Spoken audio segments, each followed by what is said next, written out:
Vous écoutez Les Chroniques de Chicago, une campagne du jeu de rôle Vampire la Mascarade, 5e édition. Entrez dans le monde des ténèbres, mais soyez avertis, c'est un univers aussi violent qu'impitoyable, et nos joueurs y incarnent des monstres de la nuit qui pourraient être amenés à commettre de sinistres actions. Ce podcast se destine donc à une audience adulte.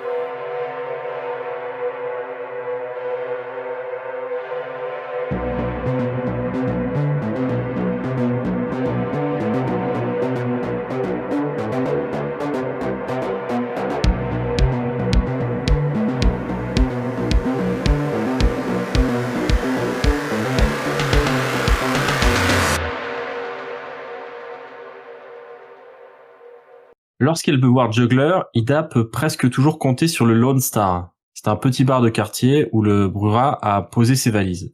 L'un des quelques refuges qu'il a sécurisés en ville pour se protéger du jour et étendre son influence la nuit. L'établissement ne paye pas de mine de l'extérieur, avec sa façade usée où l'enseigne actuelle, une étoile de shérif, a simplement été accrochée au-dessus de l'ancienne. Ce genre de dive bar n'est pas vraiment la scène d'Ida. Dans une ambiance tamisée, mais colorée, la salle offre un mobilier en bois rudimentaire, avec des pare-chocs de voitures, des trophées sportifs et des murs entiers de photos d'habitués. D'ailleurs, une vitrine est consacrée à l'équipe de baseball locale. Dans un coin, il y a même 2 flippers, l'un un peu ancien aux couleurs du groupe Kiss, et un autre plus récent basé sur le film Batman de Tim Burton qui est sorti l'année précédente. Le comptoir du bar est assez vide, et pour cause, quasi tous les clients sont attroupés dans un coin du bar, autour de 2 hommes qui jouent aux fléchettes. Le premier est plutôt imposant, large d'épaules et bedonnant, avec une casquette des Chicago Cubs vissée sur la tête. L'autre, à ses côtés, c'est Juggler. Alors, que fait Ida déjà? Comment s'est-elle vêtue pour la nuit et quelle est son approche? Alors elle arrive, elle est habillée simplement, elle a un pantalon jean avec juste des bottines noires, elle a un haut noir et une petite veste, très simple. Elle a plutôt choisi la simplicité au niveau de sa tenue. Oui. Est-ce que tout de même c'est le genre de vêtements pour l'œil aguerri qu'on peut reconnaître comme étant des vêtements quand même assez chers, ou est-ce que... Oui, parce que c'est des vêtements très bien coupés, donc t'as genre une petite marque mais très délicate dans un coin, enfin c'est vraiment coupé, on sent que la matière est de qualité, c'est un t-shirt c'est des tops qu'on voit qui sont super. Elle est faussement simple, elle s'est déguisée en gens du commun. C'est ça, c'est le commun qui fait ses courses à Passy. Du coup, quelle est son approche? Alors Ida arrive, elle regarde autour d'elle, elle aperçoit Juggler en train de jouer aux fléchettes et elle se dirige vers lui. Elle le regarde jouer. Il y a beaucoup de monde effectivement autour de lui, les gens sont plutôt actifs, ça parie sur la défaite de Juggler apparemment, et les gens sont plutôt dans une bonne ambiance, tout le monde a une pinte à la main, etc. Et les fléchettes s'enchaînent avec Juggler qui justement a l'air d'être très à la traîne au niveau des points. Et du coup, elle le regarde un peu, puis elle se dit qu'elle va participer aux enchères pour soutenir Juggler. Elle se mêle à la troupe, elle commence à intervenir. Il y en a quelques-uns qui la regardent en ricanant. Ouais, d'accord, vas-y, combien tu mets? Et elle met $100. Ça a l'air de ravir les autres qui songent déjà à se partager la somme une fois la partie terminée. Pendant ce temps-là, l'adversaire de Juggler tire un peu la langue de côté en signe d'intense concentration avant de lancer une fléchette qui est assez près du centre. Juggler a l'air de bougonner alors que tous autour rigolent. L'adversaire de Juggler l'interpelle. « Tu penses pas que j'ai gagné là? Allez, à bout de l'argent, Blanc-bec !» Juggler hausse les épaules et dit « Allez, une dernière chance. On joue tout sur une dernière. » Pas question.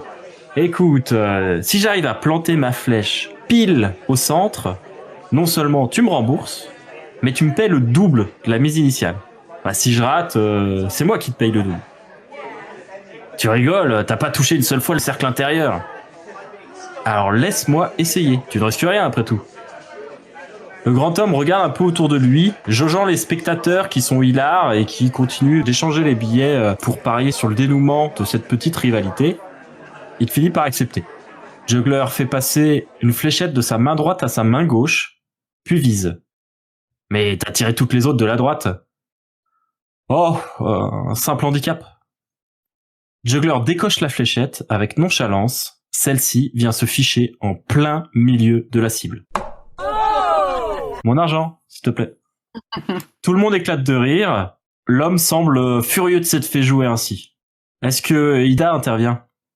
Elle intervient, elle regarde l'adversaire du juggler avec un joli sourire et elle dit écoutez, c'est bien joué quand même. Je suis sûre que vous pouvez lui relancer une autre bataille, un autre séjour. Tu vas essayer de me faire un jet de charisme plus subterfuge, ce qui lui fait 5 dés. 2 réussites. L'homme te dévisage un peu, il voit que t'es une femme, que t'as plutôt l'air sympathique et que t'essayes de désamorcer la situation. Il sort son portefeuille avant d'apostropher la patronne du bar et lui dire c'est la dernière fois que je viens, c'est vraiment un repère de voleurs ton boui-boui. Et effectivement, la patronne qui était derrière, qui observait un peu la scène à distance, hausse les épaules et lui répond t'as parié sur le mauvais cheval. Il finit par sortir quelques billets qu'il jette au visage de Juggler, qui en attrape un à la volée avant de ramasser les autres au sol. Ida empoche sa mise également, et toute cette foule un petit peu commence à s'éparpiller, et l'autre homme quitte les lieux, l'air vraiment très mécontent de sa soirée et de l'argent que non seulement il n'a pas gagné, mais qu'il a carrément perdu. Bravo, on s'en doutait pas du tout. Écoute, il faut bien ménager un peu de suspense. C'est ça, les arts du spectacle. Si tu offres tout de suite quelque chose de spectaculaire à ton public, il va s'attendre à toujours mieux. Et malheureusement, on peut pas aller toujours plus haut. Il faut bien à un moment toucher le plafond. Et j'ai ménagé mon suspense et je leur ai fait un petit spectacle. Mhm. Et hier, c'était pareil avec Modius. Bon, écoute, viens voir. Il t'entraîne vers une des tables qui sont les plus à l'écart de ce bar. Et il s'installe, toujours avec cette attitude un peu nonchalante qu'il affectionne.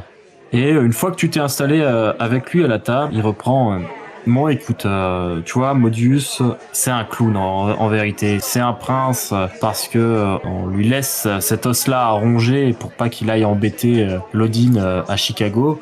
Mais il a rien à faire ici et tout ce qu'on attend tous, c'est qu'il clame ou qu'il finisse par partir afin de pouvoir renverser la vapeur ici et faire de Gary un meilleur endroit pour nous tous. Mhm. Du coup, cette histoire de disparition, parce qu'on a j'ai clairement été désigné. Qu'est-ce que c'est que ces personnes qui disparaissent? T'en as déjà entendu parler? Gary, c'est pas vraiment le meilleur endroit sur Terre, tu veux bien me croire. Je sais que toi, t'as pas vraiment connu ce genre de ville et ça te paraîtra peut-être surprenant, mais ici, des gens qui disparaissent, c'est pas vraiment une surprise. Certes. Par contre, effectivement, qu'il y en ait comme ça qui disparaissent en si grand nombre, oui, ça peut être un problème si ça finit par attirer trop l'attention des autorités et que ça pourrait être problématique. Tu sais ce que je t'ai dit, effectivement, ils ont une règle qui s'appelle la mascarade et c'est peut-être la seule qui mérite d'être respectée parce que c'est vrai que si les mortels connaissaient notre existence, tu te doutes bien que ça causerait un paquet de problèmes. Et il y aurait des morts des deux côtés. Certes, mais les avis de recherche, j'ai vu un avis de recherche sur le Tella Rhodes, un ado disparu depuis le 28 août, quelques disparitions dans le journal. En quoi est-ce que cela nous concerne, nous? Ah, comme je t'ai dit, le problème de ce genre de situation, c'est que ça peut attirer le regard sur nous. Tu te doutes bien que je porte pas Modius dans mon cœur, mais c'est vrai que c'est un problème qui demande une solution. Et j'ai moi-même commencé à sonder un petit peu mes contacts sur place. Pour l'instant, je suis pas arrivé à des conclusions assez fermes, mais c'est vrai qu'apparemment, j'ai entendu parler de problèmes de gang qui pourraient causer ça. Mais j'ai pas l'impression que ça soit le plein tableau, parce que les gangs ici, je les connais. Il y en a principalement 2, 3 qui sortent du lot et les gangs en question, c'est les Knights et les 45ers qui s'opposent depuis un moment et apparemment ces gangs-là seraient passés à vitesse supérieure les uns contre les autres. Mais je pense pas que ça soit juste une affaire de gang qui puisse engendrer autant de disparitions, surtout comme tu le dis, Il y a des disparitions de jeunes filles et d'autres histoires. Je pense pas que ça soit que des histoires de gang. Je sais que tu portes pas Modus dans ton cœur, mais à ton avis, lui-même, comment peut-on savoir s'il connaissait les personnes disparues ou pas? Je pense qu'il en sait plus que ce qu'il nous a dit au moment de la cour. Il va falloir le brosser dans le sens du poil pour qu'il lâche ses informations. Il a ses partisans, surtout. Tu penses? Qui donc? À la petite réunion où on était, il y en a clairement un qui est en lien direct avec sa protégée. Il y a ce Français, comment s'appelle-t-il déjà? Benjamin Prigent. Ah, lui? Faudrait que je me renseigne, peut-être même que je le prenne à part pour lui expliquer quelques trucs. Je pense que il se doute pas à quel point Modus peut être tort, et je suis sûr qu'il se doute pas qu'il y ait qu'un autre outil dans sa boîte. Ouais, parce que c'est assez difficile de l'approcher. Je me suis demandé aussi les deux autres personnes présentes, qui étaient présentes ce soir-là, comme Luciane ou Danov, à ton avis. Quel lien tu penses qu'ils aient? Je les connais assez peu. Moi-même, ça fait pas si longtemps que je suis arrivé dans la région. Mais je sais que Luciane est là depuis assez longtemps. Depuis probablement plus d'un siècle. Je suis pas convaincu que ça soit un allié ferme de Modus. J'ai plus l'impression que il a tellement d'autres ennemis du fait de son ancienneté que il préfère autant être dans cette cour de Pantin que d'aller s'afficher à Chicago où on essaiera sûrement de lui planter un couteau dans le dos à la première occasion venue. Mhm. Quant à Danov, c'est quelqu'un de surprenant, on va dire. C'est plutôt un érudit, et de ce que j'ai cru comprendre, il est venu en ville et dans la région à la recherche de savoirs mystiques anciens, des choses qui ne m'intéressent pas vraiment à vrai dire, mais je ne pense pas que ça soit quelqu'un qui soit dangereux pour nous ou pour nos intérêts. Je pense même que c'est plutôt une force apaisante dans les parages. Curieusement, parmi les descendants que je connais, c'est probablement celui qui me semble le plus humain, malgré son visage atroce. J'ai eu un bon contact avec lui. Toujours bien d'avoir des bons contacts avec les gens, jusqu'à ce qu'on puisse en avoir besoin. Pas faux. De mon côté, j'ai essayé aussi de poser quelques questions à certains de mes contacts au niveau des disparitions. J'ai pas encore de retour pour l'instant. Mais je me questionne quand même pourquoi Modus a clairement désigné moi et les 3 autres personnes présentes ce soir-là. Vous êtes les plus jeunes, c'est le coup classique de la Camarilla. Ils vont désigner tout de suite les plus jeunes enfants, les nouveau-nés, et les rendre coupables de tous les problèmes pour s'assurer que ce soit eux qui se mêlent de ces affaires et se chargent de la basse besogne. Je pense que Modus a pas du tout l'intention d'enquêter de son côté, pas du tout envie d'aller interroger des gens et retrouver des criminels ou quoi que ce soit. Ce qu'il veut, c'est qu'on lui rapporte une tête sur un plateau pour qu'il puisse après se glorifier d'avoir pacifié son domaine avec ses sbires. Les anciens comme ça ont plutôt tendance à aimer le travail fait par les autres. Oui, il va y avoir son petit monde. Et d'ailleurs, en parlant de petit monde, qui était la jeune fille qui t'avait accompagnée? Evelyne. Il s'humecte les lèvres comme pour se préparer à parler de quelque chose d'un peu sensible. Écoute, j'allais t'en parler, mais j'ai pas eu l'occasion. Evelyne est mon infante. Elle aussi. Ah, mais l'officiel. C'est un peu plus compliqué que ça. Le prends absolument pas pour toi. C'est pas du tout. Là, tu vois qu'il s'empêtre un petit peu dans son histoire, cherchant comment retomber sur ses pieds. Écoute, en fait, je l'avais étreint avant toi, avant de te rencontrer même, mais il y avait eu comme un petit problème. Et je n'ai retrouvé sa trace que récemment. Alors bon, un problème qui risquerait de mettre en péril notre propre existence ou pas? Non, t'inquiète pas pour ça. C'est pas à Gary qu'on viendra me reprocher ce genre de choses. Et pourquoi une fin soudaine pour faire 2 infantes coup sur coup? C'est une guerre qu'on mène ici. Une guerre d'usure, c'est une guerre de tranchées, une guerre de terrain. On manque de monde pour défendre la cause des anarches à Chicago. J'ai commencé à me faire des contacts un peu partout dans la région, mais tu vois, depuis... il y a eu une révolte en quelque sorte. Il y a quelques années déjà de ça. Je suis arrivé après, mais j'en ai entendu bien parler et j'essaye de recoller les morceaux depuis. Une certaine Mal Davis, une kétif. Disons que elle avait mené une bonne partie des anarches de la ville de Chicago à s'opposer au prince Lodin. Et si ça a marché pendant quelques années, ça a fini vraiment en catastrophe. En 87, il y a eu des dizaines de membres du mouvement qui ont été massacrés, tués en plein jour par les serviteurs mortels du prince Ventroux. Maintenant, la plupart des gens sont un peu frileux à cause de ça, tu te doutes bien. Mhm. Et le lien avec Evelyne? Eh bien, comme je t'ai dit, il me faut des personnes pour m'aider Pour remplacer tous ceux qui sont disparus. On va dire ça. à remplacer. Vous êtes unique à mes yeux. Il fait un petit sourire charmeur. Et pourquoi notre chère Evelyne ne fait pas partie des personnes suspectées et chargée de mener l'enquête contre les disparitions? Oh, je pense que maintenant, Modius doit la suspecter elle aussi. C'est juste que jusqu'à hier soir, il n'avait pas connaissance de son existence. Et pourquoi est-ce que elle a eu le droit à une présentation, elle?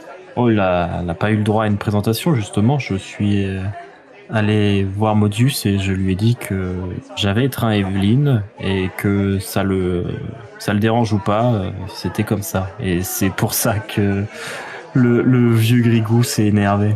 Ah, d'accord. Et tu comptes l'énerver bientôt quand concernant ma présence? On joue nos cartes subtilement.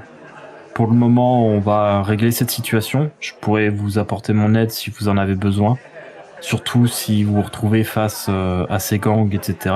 D'ailleurs, pourrait peut-être être intéressant qu'on mette la main sur l'un des deux. Peut-être que faire du chef de l'un de ces gangs, l'un de nos serviteurs, pourrait nous apporter un peu plus d'influence en ville et nous permettre de gagner du terrain sur Modius. Oui. Le temps est une denrée. Nous en avons beaucoup, nous en avons à revendre. Tu verras les années passées comme un simple courant d'air. Et il ne faut pas se presser, il ne faut pas jouer nos cartes avant que l'heure soit la bonne. Bien reçu. Pour ma part, je n'ai pas parlé de notre lien à mes chers co-accusés. Tu as bien fait. Mais j'essaierai de leur parler moi-même et essayer de les gagner à la cause.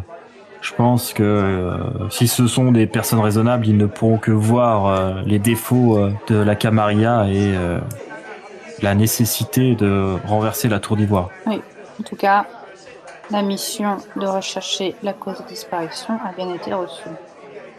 Et toi qui connais les gangs, justement, t'as pas moyen d'aller voir ces charmantes petites têtes blondes pour leur poser 2-3 questions? Eux, ils doivent connaître plein de monde. Ils ont peut-être vu des victimes dans d'autres circonstances. Je vais me renseigner. Je peux pas te promettre d'en apprendre plus forcément, mais de toute façon, mon objectif ici, ce sera de vous épauler. Dès que vous avez une piste solide, vous n'hésitez pas à me le dire. Et on va essayer de s'assurer que la situation se conclue à notre avantage. Parfait. Pouvoir progresser comme ça en conjuguant nos forces. J'hésiterai pas à venir te voir dès que j'aurai des informations croustillantes. Il tend sa main droite ouverte, paume vers le ciel, comme pour lui demander de lui donner la sienne. Elle pose sa main dans la sienne. Il vient la recouvrir de son autre main et il commence à dire écoute, je comprends bien que tu peux peut-être te sentir un peu floué par cette situation. Si tu veux, tu peux aller parler à Evelyne. Elle est ici, justement. On peut bien continuer notre conversation de la veille. Elle avait l'air bien sympathique. Eh bien, je vais prendre ça pour un compliment. Je pense pas choisir les personnes que j'étreins à la légère. Effectivement. Que des belles personnes. Tu veux la voir, elle est à la cave. Bah donc, je me dirige vers la cave.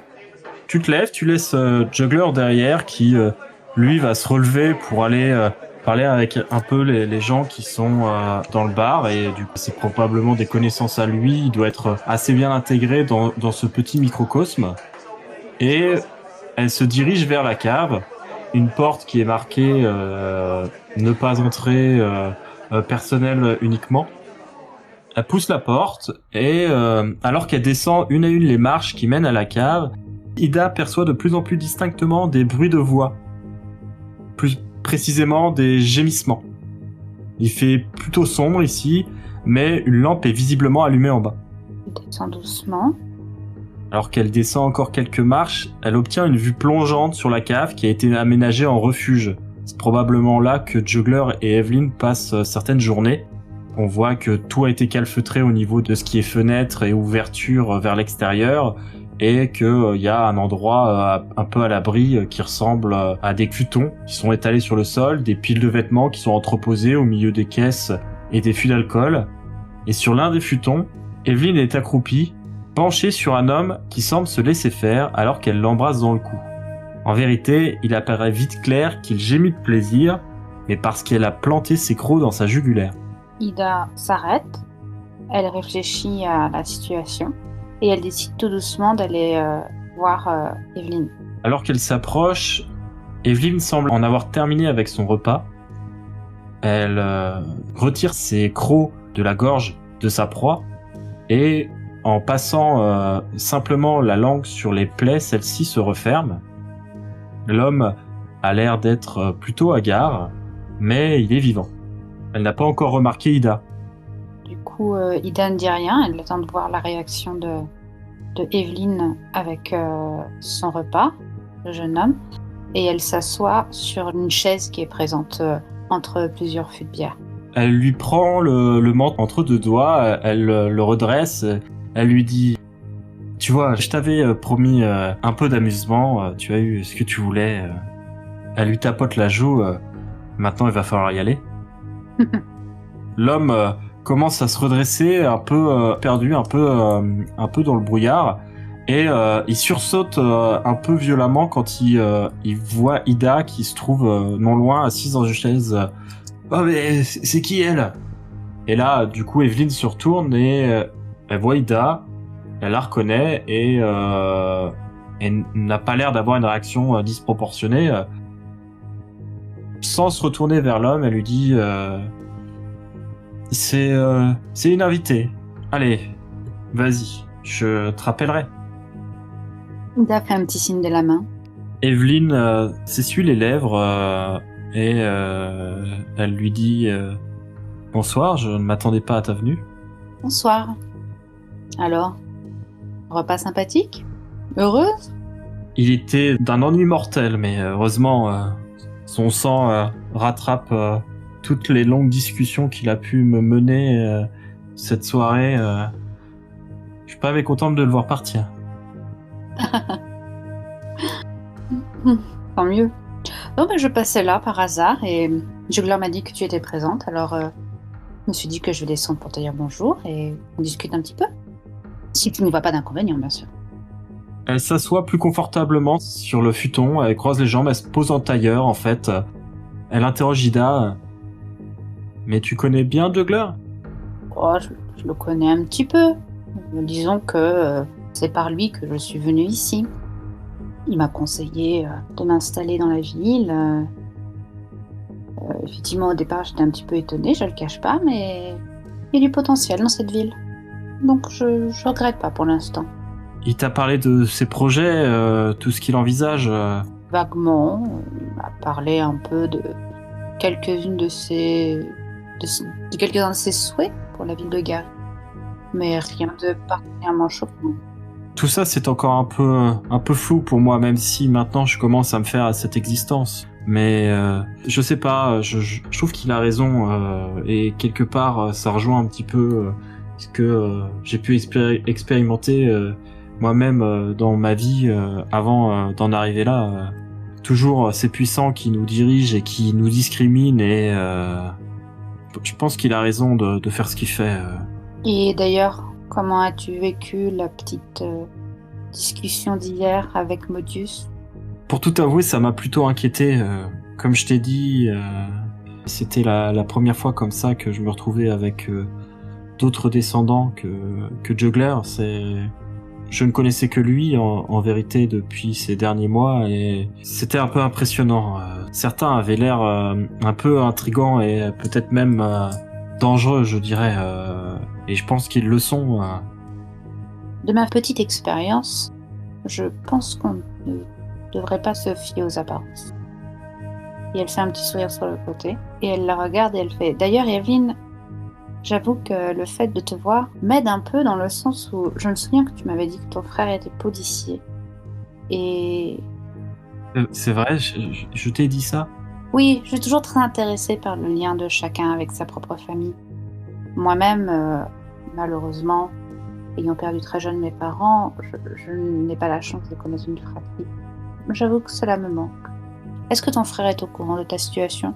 Evelyne dévisage Ida un petit peu sur la défensive, cherchant à voir si Ida est en train d'essayer de la piéger ou est-ce qu'elle est en train de lui tendre un piège avec cette question.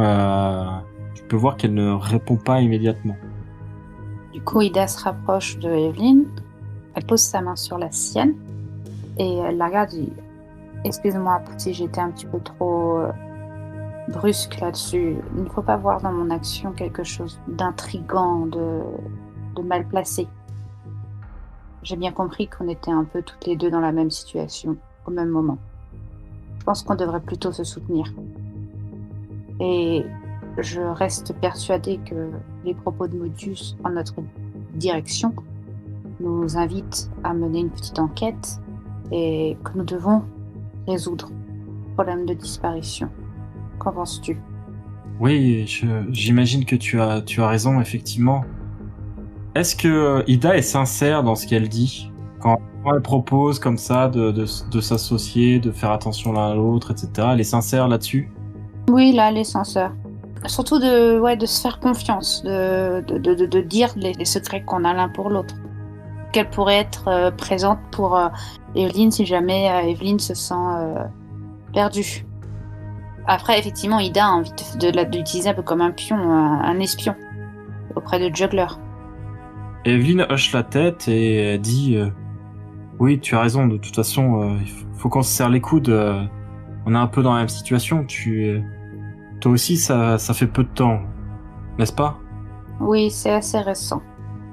Après, ayant mené une vie assez de solitude et ayant connu les jet lags, le travail de nuit, etc., je m'y fais. Je manque de repères, ça c'est vrai, mais je m'y fais. Oui, c'est un peu pareil pour moi. J'étais plutôt une fêtarde. Je passais beaucoup de soirées dehors avec mes amis. Enfin, maintenant, c'est un peu plus difficile pour moi. Je peux plus vraiment les voir. Il a fallu que je prenne un peu de distance avec tout le monde.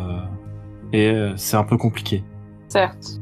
Et du coup, je reviens à la discussion, mais si ton frère est policier, il doit bien avoir connaissance de disparition qui a eu lieu dans la ville.